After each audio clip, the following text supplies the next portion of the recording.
Nous allons achever à présent notre planche d'exercice sur les nombres premiers en attaquant l'exercice 5, le dernier.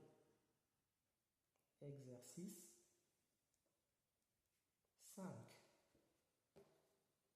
On souligne. C'est un exercice digne d'une classe de 3e. Donc, classe inférieure, s'abstenir. Voilà, c'est un petit problème. Il nous dit, dans une classe, le professeur de maths évalue les élèves tous les 10 jours et celui de physique-chimie tous les 12 jours. Dans combien de temps les élèves de la classe passeront-ils leur prochaine double évaluation? Intéressant. Allez, réfléchissez-y s'il vous plaît les amis, et à tout de suite pour la solution ensemble.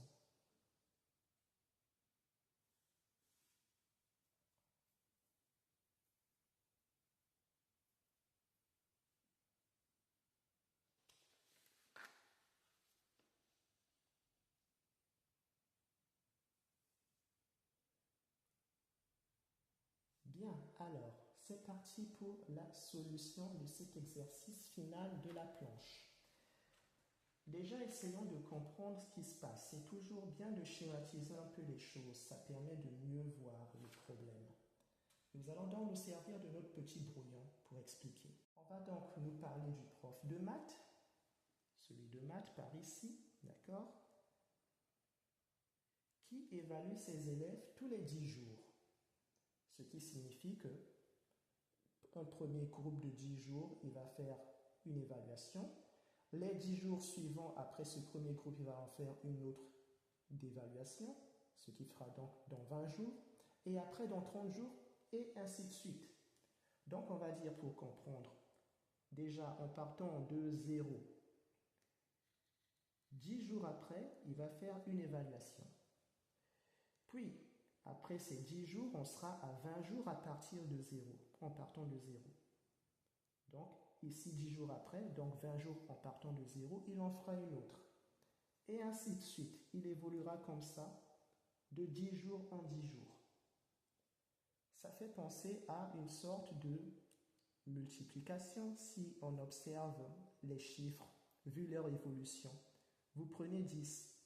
Le prochain résultat que vous avez là, c'est encore une sorte de multiple de 10. C'est un peu comme s'il a été multiplié par 2. Vous prenez celui-ci, c'est 30. C'est comme si 10 a été multiplié par 3. Vous avez donc là comme l'ordre d'une table de multiplication de 10. Je dis ça parce qu'on va observer la même chose pour le prof de physique-chimie. Physique-chimie, j'abrège comme ça.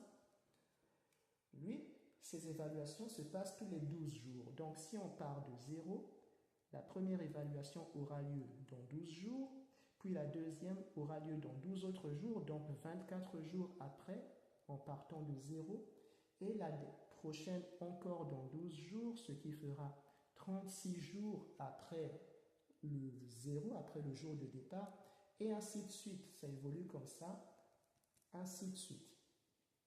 Vous remarquez quoi par ici aussi, comme je l'ai montré tout à l'heure, que là, vous avez une évolution qui est comme une table de multiplication. 0, 12, 24 qui est le résultat de 2 fois 12, 36 qui est le résultat de 12 fois 3, et donc on comprend que viendra après quoi 48, et etc., etc. Pareil par ici. D'accord? Donc, vous avez là en quelque sorte, eh bien, les multiples ici de 10 et là, les multiples de 12. Et la question que l'on nous pose, c'est à quel moment, eh bien, les élèves passeront leur prochaine double évaluation. Ce qui signifie à quel moment est-ce qu'ils auront en même temps, le même jour, une évaluation de maths et de physique-chimie. Ça vous fait penser à rien? Après tout ce que nous avons expliqué. Il y a des multiples et il y a une évaluation commune. Ça fait penser à une sorte de multiple commun. Et comme on a précisé que nous avons déjà remarqué que les multiples évoluent en augmentant, d'accord? Par ici et par ici, ça va dans le sens croissant. Si on parle de la prochaine double évaluation, ça va être la prochaine fois donc qu'il y aura, on va dire, une concordance entre le multiple côté maths et le multiple côté physique. Donc la prochaine fois qu'il y aura un multiple commun entre les deux. Or, comme les multiples vont dans le sens croissant et qu'il y a donc une infinité de multiples, le prochain sera compris comme étant donc le plus petit de toute la suite. Donc le plus petit commun multiple à maths et physique.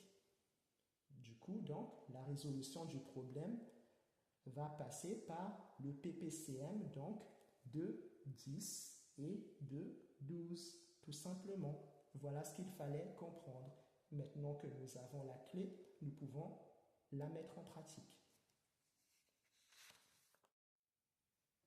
Alors déjà, pour bien présenter les choses dans notre solution, nous allons marquer le petit sous-titre habituel pour annoncer ce que nous faisons. La question est: dans combien de temps les élèves de la classe passeront-ils leur prochaine double évaluation?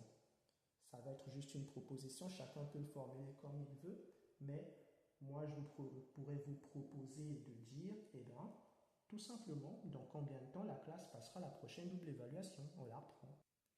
Alors, c'est parti. Nous avons compris qu'il faudrait donc que nous calculions le PPCM de 10 et de 12. Et ça passe par la décomposition en produit de facteurs premiers des deux. Donc, nous allons déjà décomposer 10 et 12 ensuite. 10, nombre pair, donc divisible par 2, ce qui va nous faire 5. Et 5 va être divisé par 5 lui-même, ce qui va nous faire 1. Voilà pour la décomposition de 10. Une petite barre.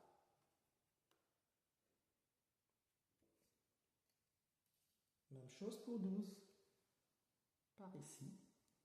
Nombre pair aussi, donc divisible par 2. Ça va nous faire 6 par là. 6 aussi divisible par 2, ce qui va nous faire 3. Et 3 divisible par 3, ce qui va nous faire 1. Et voilà la décomposition de 12.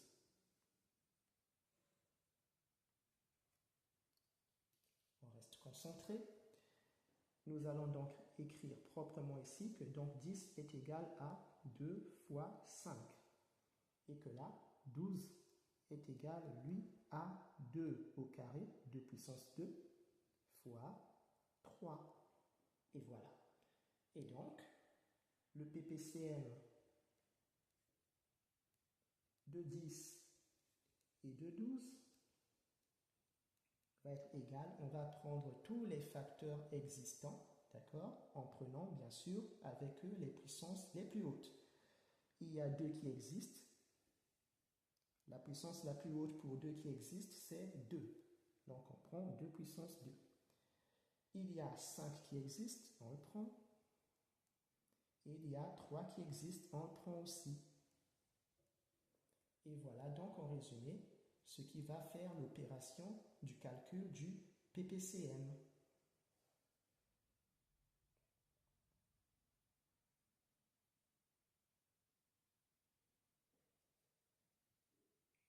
Ce qui va faire donc PPCM de 10 et 12, que ça va être égal à 60.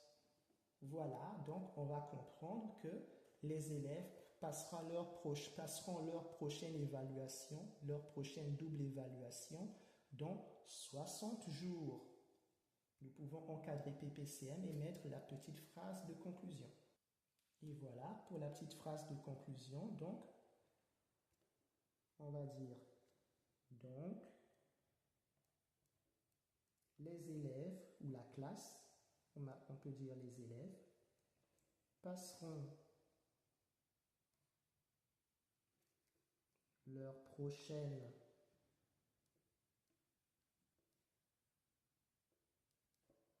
double évaluation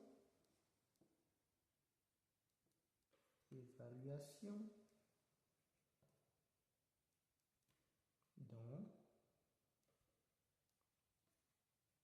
60 jours. Voilà, c'est QFD, ce qu'il fallait démontrer. Et nous en avons fini avec l'exercice 5 et avec la planche sur les nombres premiers. N'hésitez pas à refaire les mêmes choses pour bien asseoir ce que vous avez appris tout simplement et pour ne pas les oublier et à en faire d'autres, trouver de votre côté par vos soins ou sur internet ou dans des livres, vous avez le choix, voilà. Mais exercez-vous s'il vous plaît, répétez, c'est la mère des sciences, c'est comme ça qu'on apprend, par l'entraînement. Et je vous dis donc à très bientôt, j'espère, pour une nouvelle séance de travail en commun.